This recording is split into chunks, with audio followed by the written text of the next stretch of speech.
Allez, je t'attends. C'est parti ? Ouais. Eh bien, on se retrouve pour un nouvel épisode du 5e. Aujourd'hui, on va parler de l'intérêt et des problématiques de la mixité dans les équipes. Et c'est parti ! Eh les collègues, c'est bon, ils sont couchés, on peut commencer le 5e.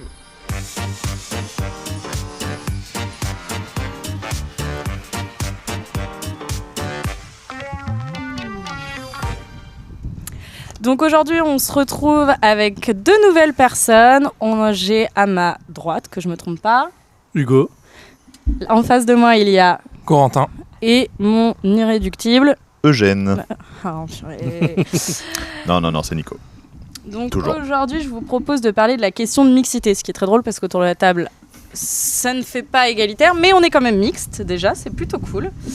Et pour commencer, vous êtes pour ou contre la mixité obligatoire dans les équipes ? Ah ouais, direct dans Ah ouais, direct moi dans le sujet, quoi. j'y vais direct, hein, parce qu'en plus en tant que garçon, vous êtes quand même une denrée rare dans l'animation, soyons clairs. Moi je trouve qu'il y en a de plus en plus quand même. Ouais. Mais heureusement. Je suis d'accord avec ça aussi. C'était quoi la question ? C'était pour ou contre la mixité obligatoire ? Ouais. Ça dépend ce que tu appelles obligatoire. Moi, je suis totalement pour la mixité. Mais C'est un truc que je m'efforce en tout cas de faire quand je suis en direction, ça c'est sûr. Oui, voilà. Non, mais en mode, on essaye au maximum de. Enfin, toi, t'es pour le fait que les équipes soient au maximum mixtes et qu'on oblige des fois certaines personnes, moi je vais aller sur des garçons, à des fois aller sur des publics qu'ils aiment moins pour aussi avoir cette mixité au sein des équipes. Moi, je suis plutôt pour même, et très pour, surtout chez les maternelles. Alors les changer de groupe, même s'ils aiment pas, j'essaie que non. Après, d'essayer de trouver dans les recrutements et tout, alors je pense surtout aux animes garçons pour les petits. Ouais, j'essaie au max. J'essaie au max, ça, c'est sûr. Pour ma part, moi, je suis plutôt pour la mixité dans les équipes. Que ça soit des garçons chez les matères ou des filles chez les grands ou quoi. C'est important même pour les enfants d'avoir un repère, que ce soit fille ou garçon. Ouais, pareil, obligatoire. Après, ça peut créer peut-être des problématiques. Donc à voir jusqu'où pousser la chose. Mais oui, je pense que c'est quand même intéressant, car faut de la représentation. Et puis pour plein d'autres sujets, notamment, je pense qu'on y viendra, la sécurité des enfants, l'hygiène, tout ça. Moi, je suis plutôt sur... Alors, je dirais pas sur l'obligation, mais on a aussi...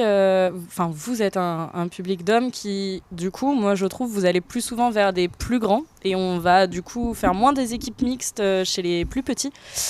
Et il y a plein de garçons qui ont des a priori. Et du coup, ça forme des équipes qui sont pas équilibrées des fois. Je pense qu'il y a le côté facile aussi de l'anime sportif. Enfin en tout cas moi c'est un truc que j'ai en tête où souvent les mecs ils sont sportifs, ils vont faire du foot, etc. Donc ils ont tendance à aller vers les 6-8 ou les 9-12 et du coup beaucoup moins chez les petits, ça c'est clair. Mais c'est un gros stéréotype que je dis, mais c'est un peu ça quand même des fois. Après il y a peut-être l'interaction aussi qui joue. Ouais. J'ai l'impression que des fois les garçons ont plus de mal avec le fait de ne pas pouvoir échanger avec les enfants. Moi, je sais que ça peut être mon cas des fois, petite clairement. frustration, mais j'aime bien faire les petits aussi, quoi.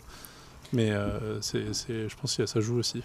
Ouais, moi j'ai aussi vu pas mal récemment dans ma carrière chez les petits, dit comme ça on La dirait longue carrière. longue carrière chez les petits. Non mais ça fait plusieurs années que je me retrouve avec, c'est arrivé 2 fois, 3 fois, des collègues qui n'avaient pas spécialement envie d'être chez les petits, mais pas parce qu'ils aiment pas les petits ou quoi que ce soit, c'est plutôt qu'ils ont pas de bagage et qui se rendent pas forcément compte de ce qui est adapté, de ce qui n'est pas adapté, de quelle activité du coup sportive aussi on va pouvoir mener, etc.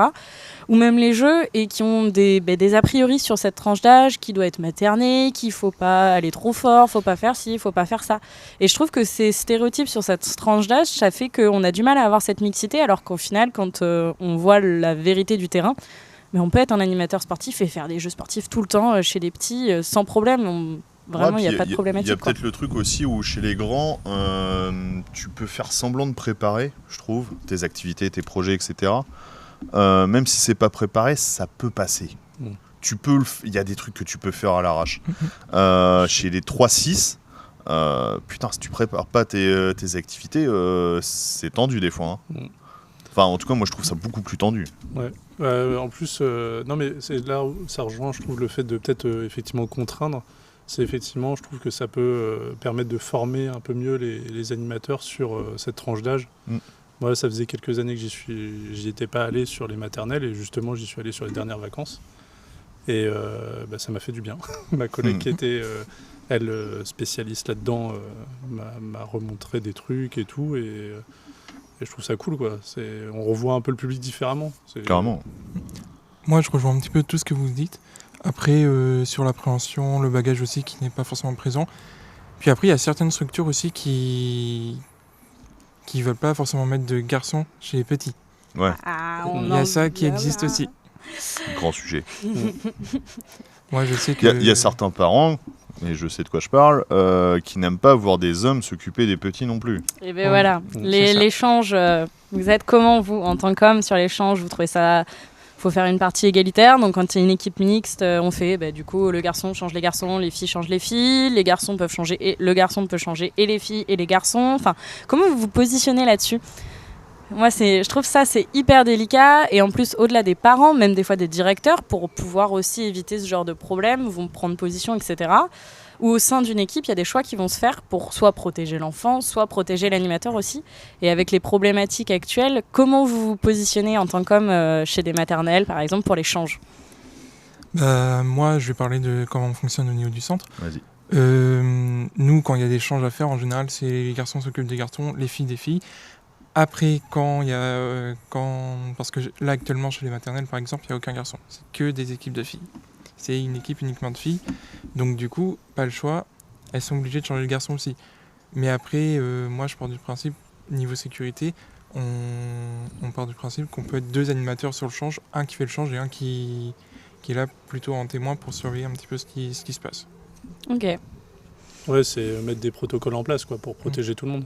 Exactement. C'est vrai que c'est rassurant. Moi, je sais qu'en tant qu'homme, ça a été la crainte au début, ce truc de changer. Puis moi, ça m'est arrivé même de changer des filles parce que collègues pas occupés, hyper occupés et tout. Tu essayes de te protéger, tu te mets en vue un maximum. Mais c'est pas simple. Ouais. Du coup, je pense que ça aussi, c'est un argument qui fait que ça freine les garçons des fois à aller chez les mater. C'est un truc hyper compliqué pour nous les hommes des fois, de justement le change. Après, ouais, je suis d'accord avec ce que vous dites. Pour moi, l'idée générale, c'est de se protéger en tant qu'animateur et de protéger les enfants aussi. Pour moi, effectivement, c'est pareil. Les mecs changent les mecs et les filles changent les filles dans la mesure du possible. En tout cas, c'est le message que je dis quand je suis directeur. Parce que à un moment le taf c'est aussi de protéger les gamins, et s'il y a une gamine qui a un accident, et que t'es le seul mec qui est le seul possible à le changer, faut le changer, point, c'est tout. C'est la vie et c'est comme ça. Mais oui, ça fait partie de notre métier, et la vraie mise en sécurité du gamin, c'est de le changer, quoi. Enfin, voilà. Mais est-ce que vous compreniez ces animateurs, parce qu'il y en a, et je l'entends aussi, il y a des hommes qui, par protection de la situation actuelle, vont refuser d'aller soit chez les maternelles, ou surtout de refuser de changer un enfant s'ils sont décalés sur des maternelles, etc., de demander à au maximum éviter, au vu de la problématique, de toutes les choses qui sont découlées récemment. Est-ce que vous comprenez ce recul de certains animateurs garçons ? Parce que cette problématique, je la connais bien. Concrètement, non. Voilà, moi je ne comprends pas. Notre travail, c'est d'assurer la sécu physique, morale et affective. Vraiment, je connais très très bien le sujet. Concrètement, non, ton travail, c'est d'assurer ce truc-là. Donc toi, tu le refuserais, par exemple, en tant que directeur, tu refuserais. Je le défends corps et âme devant les parents qui me disent non, je veux pas que ce soit un homme qui change mon gamin et tout. Et changer de centre. Voilà. C'est, à un moment, c'est notre taf, et j'entends les inquiétudes. C'est mon premier travail de les rassurer, etc. quand je suis en direction, et même quand je suis en animation d'ailleurs. Mais à un moment, notre travail, c'est d'assurer ça, quoi. On va se prendre un tir aussi si on rend le gamin tout crassou, pour être poli, au gamin le soir, aux parents le soir, quoi. Je te rejoins complètement. En plus, je pense que c'est plus on va accepter le fait de dire à des garçons non, ok, on te met pas là parce que t'as peur. Plus ça va continuer cette image, et plus on verra des garçons, je pense, sur les groupes. Plus ça rassurera, ça deviendra normal en fait. Du coup, les parents ils s'inquiéteront moins, et puis les équipes aussi, ça sera plus logique, plus naturel, je pense. Il y a un vrai travail à rassurer les parents là-dessus. C'est hyper dur. Ça, moi, je comprends les inquiétudes, sans souci. Hein. Mais et puis il y a un autre truc, c'est pourquoi rajouter une charge de travail à nos collègues féminines, quoi. Ouais, bah oui. Enfin, c'est. Oui, puis pourquoi rendre quelque chose de normal qui est censé être normal déjà de base. Oui, bah c'est notre taf, quoi. Enfin, c'est voilà. Après, comme on disait, ça peut se comprendre au vu de certaines problématiques aussi, de se positionner en protection aussi de l'animateur en disant moi, je veux bien aller remplacer schémataire, j'apprécie le public, mais je suis pas du tout à l'aise avec ce truc-là. Et après, c'est des choix de direction, mais j'ai l'impression qu'il y a de plus en plus d'animateurs qui sont pas à l'aise avec cette question-là. Être à l'aise ou pas à l'aise, tout sans... Enfin, je vois pas comment tu peux être à l'aise de changer un gamin, mais c'est autre chose. Ne pas être à l'aise de changer un gamin, je le comprends et je le conçois totalement. Enfin, je pense qu'on peut tous le dire autour de la table, c'est pas un kiff de changer un caca, quoi. Voilà, c'est un peu... pas ouf. Moi, ça m'indiffère. Je vais pas mentir. T'es chelou avec le caca, toi. Non, j'ai fait des papis et des mamies, donc après ça, tu peux tout faire. En tout cas, moi, je suis pas fan. Enfin, voilà, c'est pas le kiff, quoi. Mais en même temps, c'est aussi aux structures de créer des protocoles, de comprendre que l'équipe d'animation doit se protéger, que tu restes pas seul dans une salle avec un gamin, non pas parce que tu vas faire une connerie, parce qu'on pourrait croire que tu vas faire une connerie. Et en fait, tu pourrais croire, c'est le pire dans notre métier. Parce que c'est souvent la parole du gamin contre la nôtre, ou la parole des parents contre la nôtre, et c'est là où les plus gros conflits arrivent. Oui, puis parce qu'il y aura le doute pour tout le monde. Et pour la direction et pour les parents. Le fait qu'il y ait le doute comme ça, c'est problématique. Ouais, c'est là où je te rejoins, Hugo, ou je sais plus où c'est toi, Coco, qui le disait, où il faut être deux, ou en tout cas un qui change en gardant un peu la porte ouverte, mais pas trop, pour qu'il y ait quand même une intimité certaine pour le gamin, mais qu'il faut faire gaffe, etc. Mais en même temps, toi, te protéger pour dire non, regarde, je fais pas de la merde non plus, tout va bien, et voilà. C'est toujours délicat, ces moments-là, de toute façon. Puis il faut pas oublier que les parents ont des appréhensions quand c'est un garçon qui est chez le maternel, mais ça peut très bien aussi arriver que ça soit une femme qui... Moi, je suis très partisane de dire aux femmes, protégez-vous tout autant. Je crois que c'est ma plus grande peur dans l'animation, c'est qu'il y ait quelque chose qu'on m'accuse de quelque chose, alors que... maintenant, il y a des fois, il y a des parents, ils partent au quart de tour sur ce que je comprends, c'est très bien. C'est juste que ça peut arriver. Il y a des parents qui partent au quart de tour. Et au final, que ce soit les hommes ou les femmes, sur des maternelles, il faut se protéger parce que la parole de l'enfant reste maladroite et que c'est bien que les parents réagissent parce que ça évite des problématiques, mais il y a des fois où ce n'est pas justifié. Et plus on se protégera hommes et femmes, plus ça sera facile et plus on sera égalitaire en plus là-dessus, je pense. Exactement. Parce qu'on est face au danger, malheureusement, face aux plaintes, vous êtes plus souvent mis en cause, mais au final, on est tous pareils. Une femme peut tout autant faire de la merde et ça pourrait être tout autant une femme. Tout à fait. Bon, on a parlé des problématiques, mais est-ce qu'on peut parler aussi des plus-values, selon vous, de l'équipe mixte ? Qu'est-ce que ça rapporte à une équipe d'avoir cette mixité ? Moi, ça serait déjà la représentation. Tout simplement, le modèle, que ce soit un garçon ou une petite fille, je trouve que c'est bien qu'elle puisse avoir le choix en fait, dans son modèle. C'est-à-dire que ce ne soit pas forcément une fille, elle ne va pas forcément prendre une fille comme modèle animatrice ou autre. En fait, qu'elle ait plusieurs façons, des différents points de vue, une manière de penser différente, et je pense que ça, c'est important, quoi. Ouais, la présence aussi. Par exemple, il y a des enfants qui vont ça va être plus facile pour eux d'aller parler à un garçon, pour d'autres, ça va être pour une fille. Le fait que ça soit mix aussi, la parole est là aussi pour les enfants, quoi. C'est plus simple pour eux. Ça s'embrouille moins quand il y a des mecs dans les équipes, je trouve. J'en viendrai après, mais... mais... Alors, pas de la même manière, je pense. Non, pas de la même manière, je suis d'accord, mais... Non, mais ça peut fluidifier la conversation. Je suis d'accord, c'est pas toujours la même dynamique. Et c'est vrai que je pense que sur certains trucs, entre autres, on n'a pas toute la même vision. Je pense que ça soit chez les maternelles ou chez les grands, on n'a pas la même vision, le même rapport. Et c'est vrai que des fois, ça peut être conflictuel. Et une présence masculine qui va, lui, avoir encore un autre point de vue, ça sera, du coup, ça te détendra et tout, ça donnera d'autres choses, quoi. Si on extrapole un peu et qu'on parle pas de centre de loisirs, mais d'équipes de cantine, par exemple, ou de choses comme ça, on voit direct la différence quand il y a un mec dans les équipes. Moi qui ai déjà bossé à la cantine, c'est plus fluide quand il y a un mec, quoi. Enfin, et je ne dénigre pas du tout mes collègues ou mes anciennes collègues si vous écoutez, bien au contraire. Salut Steph.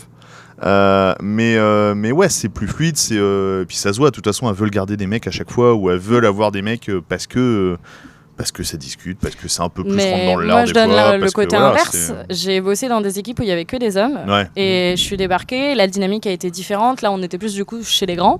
Mais le fait d'avoir une présence féminine aussi, ça a rapporté aux plus petits aussi ce côté un peu plus posé, ou une autre discussion. Les jeunes filles aussi étaient du coup un peu plus à l'aise à se dire bon, on y va. C'est pas grave si on se loupe, parce que c'est vrai que sur certains côtés, on va dire, c'est très stéréotypant, hein, mais sur certains jeux sportifs, sur certains trucs, il y avait un peu une appréhension en tant que fille, même si c'était deux hommes qu'elles appréciaient énormément.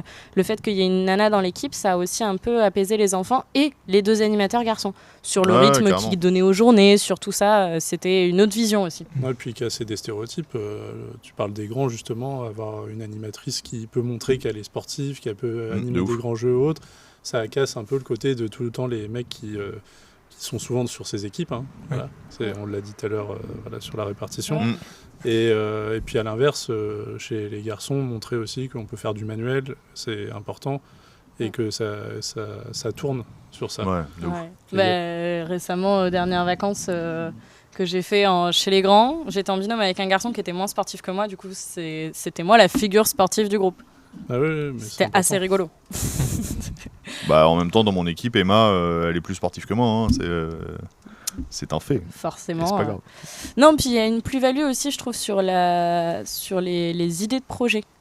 Je trouve que, c'est pas qu'on a les mêmes idées, mais on n'a pas les mêmes idées. C'est plutôt que, du coup, ça élargit le champ des possibles, peut-être. Je sais pas, vous, dans la conception, quand vous avez peut-être pas du coup des équipes pas mixtes, mais moi, il y a des fois où j'ai travaillé sur des équipes pas mixtes, et c'est rare, mais je trouve que sur la qualité du projet ou l'apport du projet, il est vraiment différent. Je suis assez d'accord, ça se ressent. Cette année, moi, je l'ai vu sur mes équipes. On voit des équipes qui sont mixtes et ça part vite, ça propose des trucs un peu, des fois très ambitieux. Je dis pas que les autres, c'est pas ambitieux ou autre, hein. Mais il n'y a pas la même dynamique, le même sens des fois derrière. Et c'est important, je pense. Puis ça montre que les relations peuvent se faire à tout âge, qu'on peut travailler ensemble. C'est pas les garçons d'un côté, c'est pas les femmes d'un côté. Puis potentiellement, c'est peut-être une histoire de comment on a grandi. Je pense que les mecs et les filles, on n'a pas grandi avec le même axe forcément, surtout à nos âges, quoi. Donc on n'a pas appris les mêmes choses, on relaie pas les mêmes choses du côté éducatif en centre de loisirs, et ça fait une force, quoi. C'est une vraie force d'avoir des mecs et des filles dans la même équipe. Oui, puis pour des questions aussi, tout bêtement, là on parlait des grands, le fait d'avoir une fille dans une équipe, je pense entre autres en centre de loisirs, sur certaines problématiques qui arrivent, on va dire, chez les filles, arrivent à un certain âge, c'est hyper important, parce que je pense que vous, en tant que garçon, gérer les premières règles d'une nana, comment se positionner, comment gérer ça, par exemple, ça peut être compliqué. Alors moi, je me mets d'abord à la place de la gamine. Première fois, t'as pas envie d'aller voir un gros barbu comme moi, à mon avis. Donc c'est là que c'est aussi important, quoi. Ouais, ça m'est déjà arrivé, mais pareil, je lui ai dit, je préfère, t'envoyer vers une collègue, parce que là, si t'as plus de questions, et puis même, là, c'était arrivé pendant le périscolaire. Il y avait besoin de changer tout, là, du coup. C'est clair. Mais voilà. Du coup, toi qui l'as vécu, heureusement que tu avais une collègue, non ? Ouais, voilà. Ouais. Mais après, tu vois, elle est venue me voir parce que pourtant j'avais une collègue. Et c'est cool aussi, tu vois, de se dire, elle n'a pas genré le truc en me disant, elle aurait pu directement aller voir la collègue. Et je pense que c'est important, ce truc de casser un peu les codes. C'est une vraie marque de confiance. C'est une vraie confiance qu'elle t'a apportée, c'est cool. Oui. Non, mais de toute façon, il y a plein de trucs comme ça. Je trouve que ça se décante vachement sur ces choses-là, ou même sur des questions aussi de garçons. Moi, je trouve que chez les grands, il y a des garçons aussi qui vont poser des questions sur leur corps, etc. Où nous, on n'est pas... moi, en tant que femme, je suis pas toujours apte à répondre, mais je trouve ça rigolo qu'ils me la posent en mode j'ai confiance en toi, je sais qu'on peut en discuter, que tu seras ouverte, etc. Mais du coup, je suis plus à l'aise du fait qu'il y a un collègue dans les parages, quand il y a cette discussion, ou que lui puisse des fois répondre pour pas me mettre en difficulté, ou même que j'ai des mauvais propos, tout simplement. Ouais, carrément. Sur du coup la dynamique d'équipe, comme tu disais, est-ce que le fait que ça soit mixte, ça pose moins de problèmes dans les équipes, vous trouvez? Moi je trouve. Ouais. En vrai je trouve. Ça, je trouve rien que la communication, ça communique plus vite. Alors c'est d'autres trucs après. Je trouve qu'une équipe de filles souvent, on part dans les extrêmes à chaque fois, mais souvent se dit pas les choses ou cancane assez vite ou serais pas un peu dans les stéréotypes là? Si, un peu, mais en même temps c'est des retours d'expérience d'été ou des choses comme ça ou sur une équipe de 6 ou 8 filles en 3-6 par exemple, oui, il y avait 2 groupes, un groupe qui cancanait sur l'autre, etc.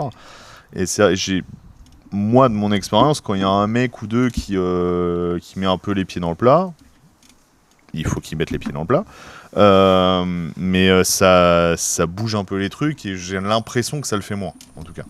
Et puis, effectivement, je trouve qu'il y a quand même, malheureusement, il y a quand même des stéréotypes.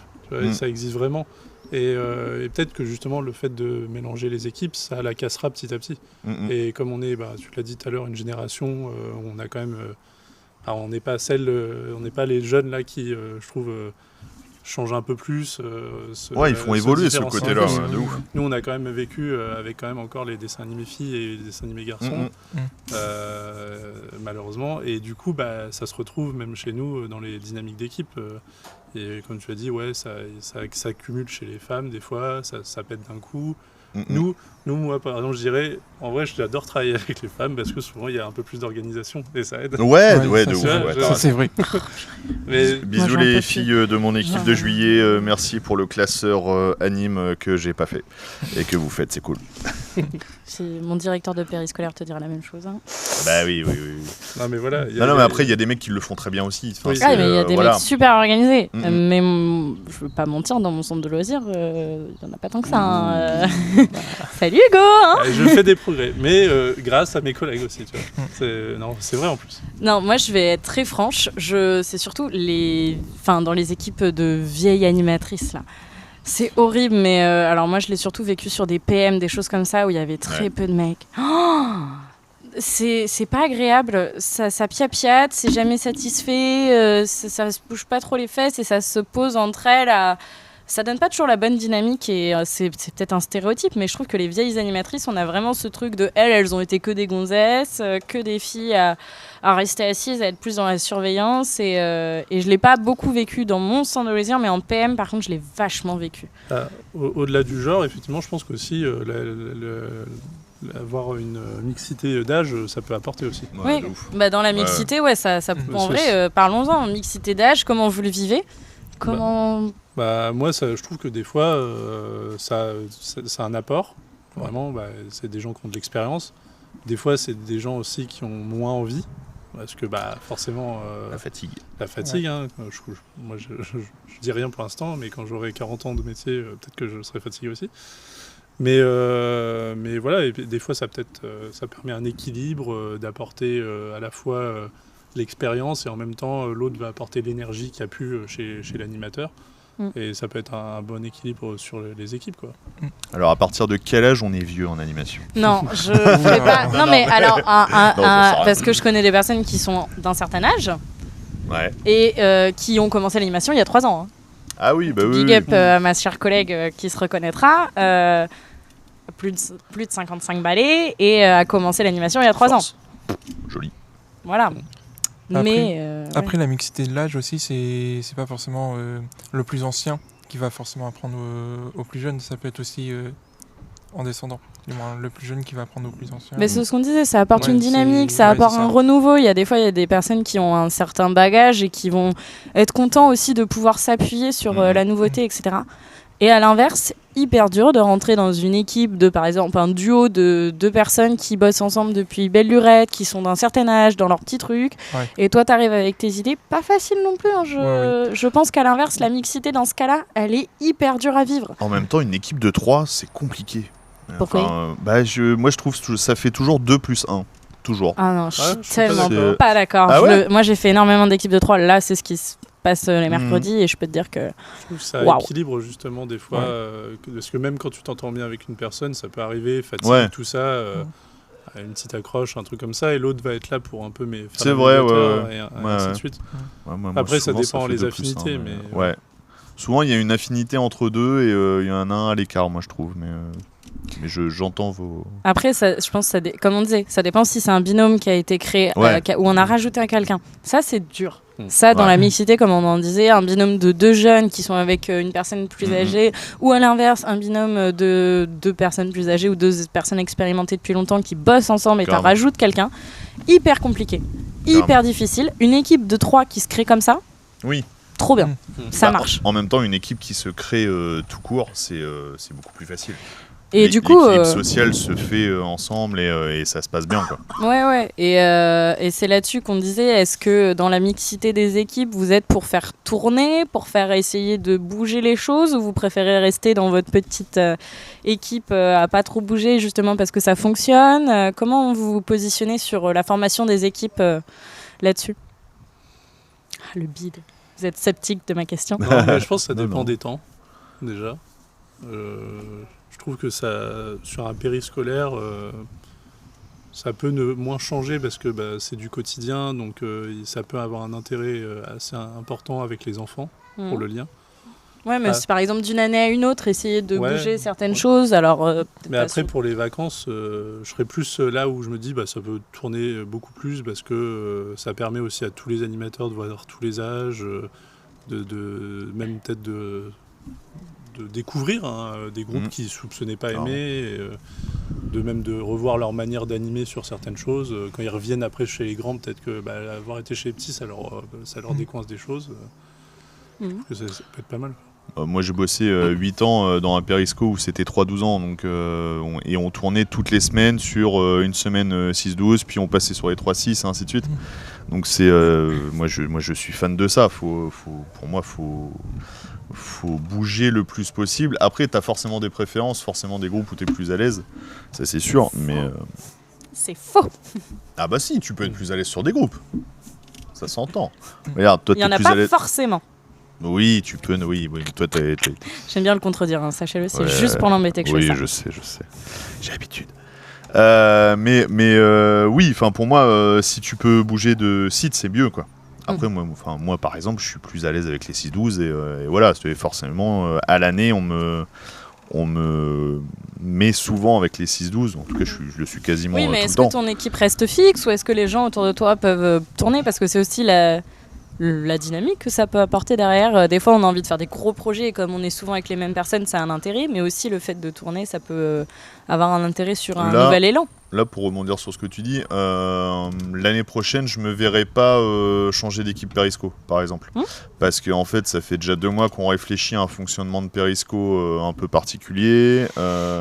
Et sans ma collègue, je vois, vu qu'elle a été dans la réflexion dès le début, où on est chaud pour le faire, etc., je vois pas comment je pourrais l'insuffler à quelqu'un d'autre. En tout cas, j'ai envie de le tester avec elle pendant 1 an pour voir si ça fonctionne, parce que je sais qu'avec elle, on communique bien et que ça peut monter. Mais après, ça pourrait changer, c'est sûr. Moi, dans mon périsco, en fait, on tourne souvent. En fait, sur la périsco du soir en général, y a des animateurs qui vont être référents, qui vont rester chez les LM et d'autres qui vont être chez les maters.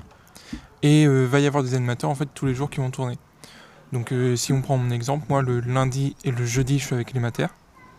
Et le jeudi, vendredi je suis avec les LM, donc avec mon groupe de base.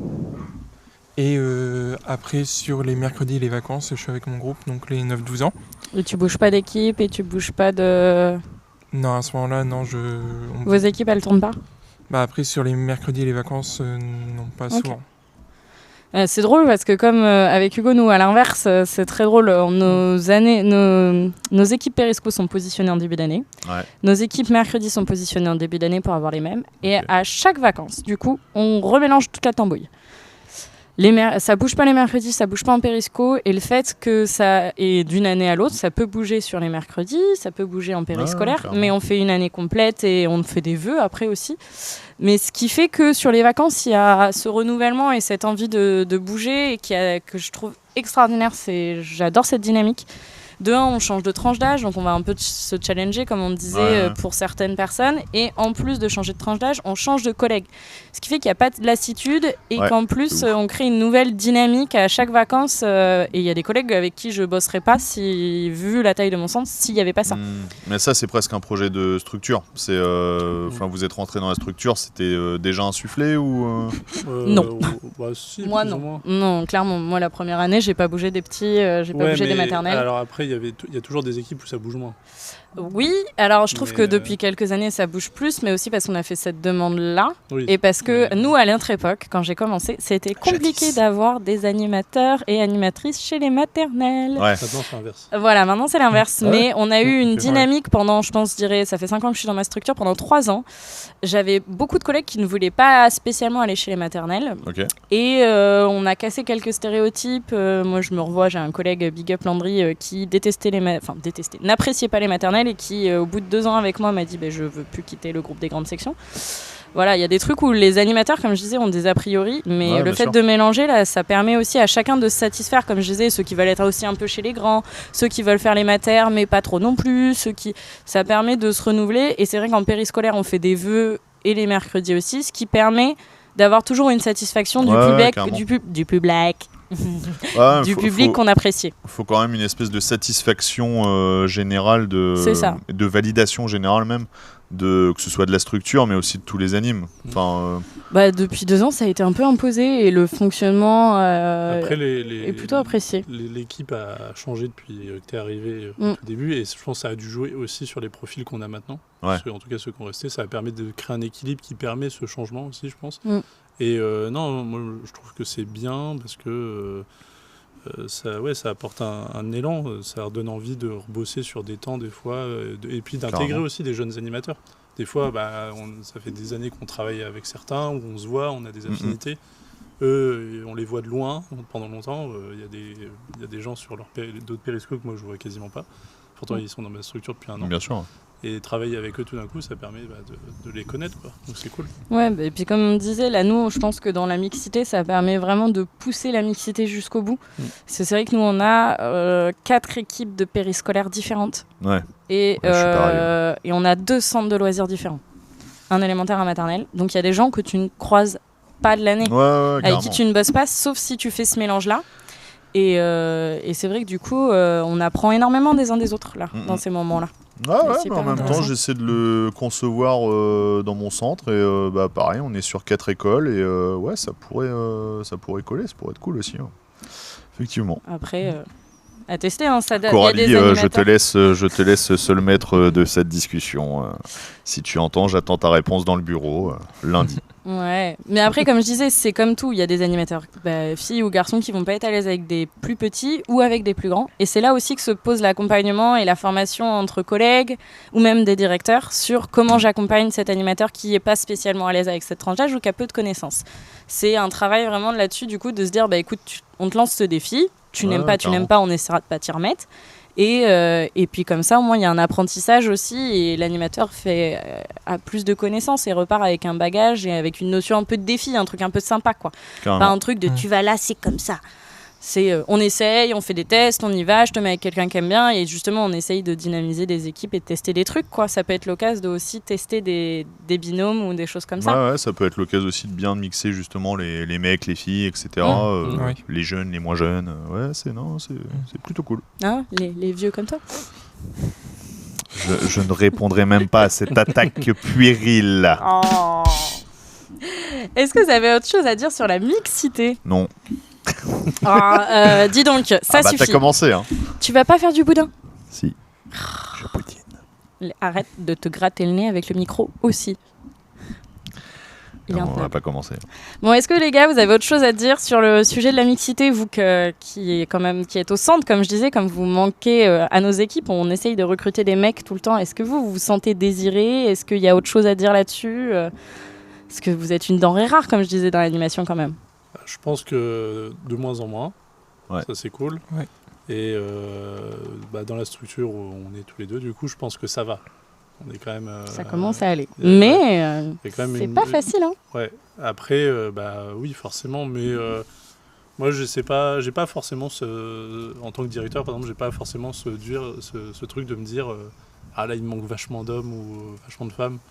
Il y a un besoin de mixité, mais s'il y a pas, on essaie de composer quand même avec, mais voilà, faut des profils qui soient aussi intéressants, quoi. C'est pas avoir des hommes juste pour avoir des hommes, quoi.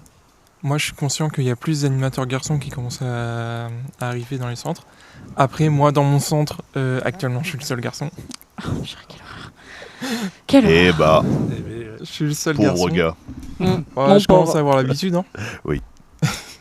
Après 5 ans, je commence à avoir l'habitude. Du coup, toi, tu te sens un peu comme une denrée rare, non? Un peu dans ton centre en mode... Dans le centre, là, actuellement, oui.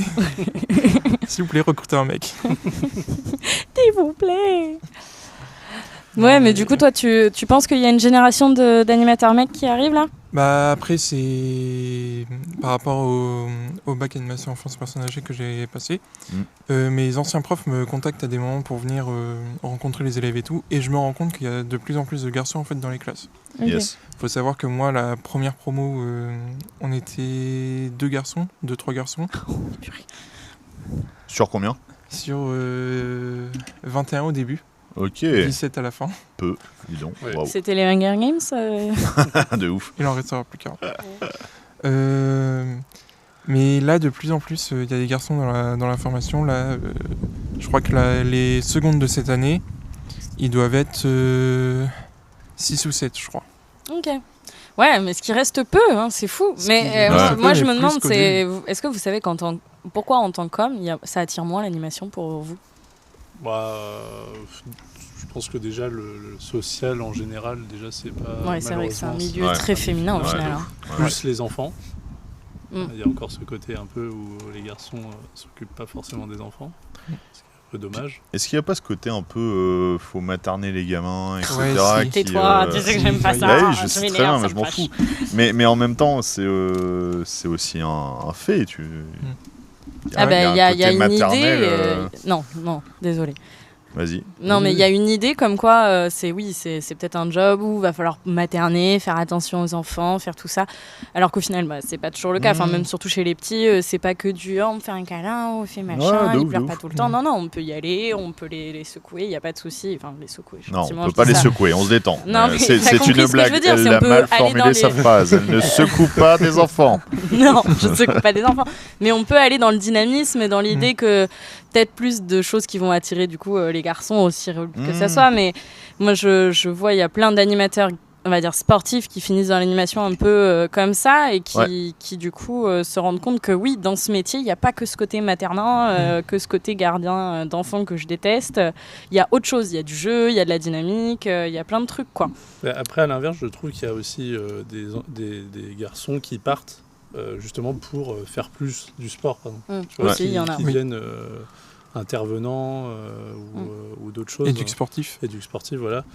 Et on en perd. Après, je pense que c'est un truc genre à l'échelle de la société, genre de question presque. C'est les garçons. Là, on est pas rien. Il y a ce côté toujours salaire, trucs comme ça qui joue. Et dans notre métier, je pense que la valorisation, des fois, n'est pas... grand sujet, la valorisation de nos métiers. Qu'est-ce qu'on gagne des 1000 et des 100, c'est bien connu. Mais ta question, je pense que ça serait presque un épisode. Oui, clairement, on va aller peut-être un peu moins loin. Bon, moi, je vous propose, avant de faire sur le petit jeu de la fin, en tant que garçon, l'histoire que nos équipes restent mixtes, est-ce que vous avez un petit truc pour motiver les mecs à devenir anime ou à rester animateur? Une petite phrase, un petit truc en mode c'est cool l'animation. Non, vous avez même pas un truc à dire, quoi, c'est fou. Non, mais en vrai. Ou la génération future, là, des personnes qui passent le BAFA et qui au final ont peut-être des a priori ou des idées reçues. c'est même. Enfin, moi, je kiffe les animateurs et pas animatrices. Qui, alors j'allais dire qu'ils sont chelous comme moi, mais qui font pas forcément que du sport ou qui font pas forcément que du manuel. Ou allez-y, si vous kiffez des trucs, faites-vous kiffer, faites kiffer les gamins. De préférence, regardez si ça les intéresse ou pas. Mais il y a plein de choses à faire avec eux. Et en vrai, le côté grand frère que tu peux avoir en tant qu'anime est génial. Moi, je trouve. Ouais, exactement, le côté grand frère peut être incroyable. C'est pas que materner, il n'y a pas que des activités manuelles, on peut faire du culturel, du scientifique, du sportif, on peut partir sur plein de trucs, en fait, c'est hyper malléable. Je dirais pas que pour les garçons, hein, mais si vous voulez venir, mes confrères, ça serait justement le fait qu'effectivement on peut tout faire, quasiment. On peut tout apporter. Il n'y a pas vraiment de limite à ce qu'on peut faire dans l'animation. Et il y a plein de centres qui se font des trucs avant même de passer le BAFA, aide animateur, etc. Où vous n'êtes pas en responsabilité d'enfant, vous êtes pris la moitié des vacances à 35 heures, si je dis pas de bêtises, par semaine. Et ça permet de découvrir le taf, ça permet de voir comment ça se passe, voilà. Est-ce que ce taf est fait pour moi, et c'est trop bien. Moi je sais qu'on en prend souvent pendant les vacances. Là en juillet j'en ai 5 et c'est génial parce qu'en plus souvent c'est des anciens gamins qu'on avait. Ça met un petit coup de pelle derrière la tête, mais ça c'est pas grave. Ça va bien se passer. Ouais, ça va se passer. Mais c'est génial parce que souvent si ça leur plaît, tu sens qu'aux vacances d'après ils sont pas là parce qu'ils passent le BAFA, puis aux vacances d'après ils passent leur stage et ainsi de suite, et c'est trop bien. Enfin, moi je kiffe. Ok, bon, pour le petit jeu de la fin. Oh là, c'est là où je vais rien comprendre. Vous êtes prêts? Ouais. Non, là tu vas écouter. C'est pas très compliqué, c'est un jeu de devinette. On va tous penser à un matos de l'animation, un truc genre qu'on se sert tous en animation, un différent, essayez d'en penser un différent, même si vous n'êtes pas dans ma tête ou dans la celle de Nico. Ok? Et vous trouvez 3 indices pour essayer de nous faire deviner, avec seulement 3 indices, pas trop facile s'il vous plaît, ce matériel. Ok, ça marche. C'est toi qui commence? Ben non, je peux pas refaire celui que je t'ai fait. Et non. Oh purée. Tu peux pas faire le truc du cutter. Parce que forcément, vu que je suis nul pour les jeux, c'est elle qui les invente. Et elle m'a expliqué tout à l'heure ce qu'on allait faire comme jeu, et elle m'a donné un exemple. Ouais, sur le donc cutter, c'est un cutter. Ok, je suis un objet en plastique qui s'utilise avec de l'encre et qui fait des dessins. Un pinceau, une plume. Non. Des empreintes de dessin. Attends, un tampon. Oui. Allez, le tampon, un point pour moi les gars. 1 point. Allez, à toi Nico. Attends, j'ai pas... vous avez choisi non. les gars ou pas? Ouais. Allez, vas-y Hugo, parce qu'il est lent, hein, franchement. Mur, collant et affiche. Pâte à fixe. Voilà. Oh. C'est moi qui vais gagner. Qui est quand même le matériel qu'on utilise le plus en centre de loisirs et qu'on perd le plus en centre de loisirs aussi. C'est surtout ça, on se le fait voler par les enfants. Le nombre de gamins que tu vois avec la pâte à fixe dans les doigts et tu fais mais t'as chopé ça où? Derrière l'affiche là. Et qu'ils mettent dans leur poche et que les poches elles collent après, c'est dégueu. Quelle horreur. Bref. Allez à toi Cocosita. Cocosita, c'est un bon surnom ça. Cocosita. C'est très espagnol. Espagnol de l'été. Je vais dire électricité, créatif, manuel. Pistocole? Oui. J'allais dire bang bang bang. Oh, c'est beau ça, dis donc. Pyrograveur, t'as vraiment dit ça? J'allais dire ça. Et pourquoi pas? J'ai pensé au dernier projet qu'ils ont fait. Oui, voilà. Moi je cherche genre dans les trucs des ustensiles de l'animateur. Allez à moi. Rond, pied et ballon. Bah oui, facile. En 2. Eh oui. Voilà. Bah c'est que c'était trop facile. Bah ouais, mais voilà, moi j'en fais pour pour tout le monde, voilà. Bon, je crois qu'on est bon pour cet épisode. Bah tout à fait. Hein. Et ben alors on se dit à la prochaine et on vous fait des gros bisous. Et on n'oublie pas, on like, on partage, on commente et on s'occupe de ses poils de pied. Très bien monsieur. Allez, des bisous. Allez, bisous. Les collègues, c'est bon, ils sont couchés, on peut commencer le 5e.